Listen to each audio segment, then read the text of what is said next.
आखिरकार वह समय आ ही चुका है जब अरमान और वाणी दोनों ओटी में जाते हैं।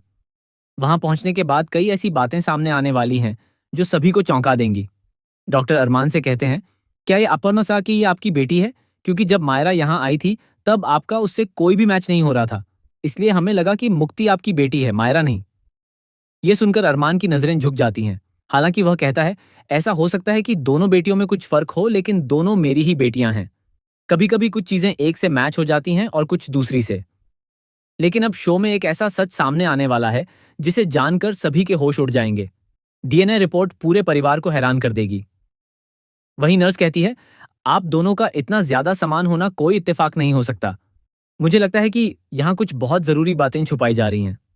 इसके बाद अभीरा को अरमान पर और वाणी के साथ उसके रिश्ते पर शक होने लगता है। मामला इतना बढ़ जाता है कि डीएनए टेस्ट करवाने का फैसला लिया जाता है। जब डीएनए रिपोर्ट सामने आती है तो हर कोई हैरान रह जाता है। अब पोद्दार हाउस में एक और बड़ा राज खुलने वाला है।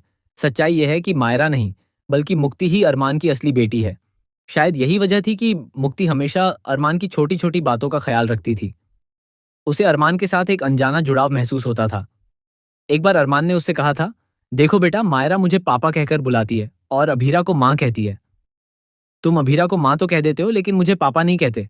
ये बात सुनने वालों को भी अजीब लगेगी और मुझे भी। अगर तुम मुझे पापा कहकर बुलाओ तो मुझे बहुत अच्छा लगेगा। हालांकि अगर तुम मुझे अंकल भी कहोगे तो मुझे बुरा नहीं लगेगा, लेकिन पापा कहोगे तो ज्यादा खुशी होगी। अरमान की यह बात सुनकर मुक्ति ने उसी समय उसे पापा कह दिया था। इसके बाद मुक्ति को भी इन दोनों को अपने माता पिता मानने की इजाजत मिल गई थी। ये रिश्ता क्या कहलाता है कि आने वाले एपिसोड में ये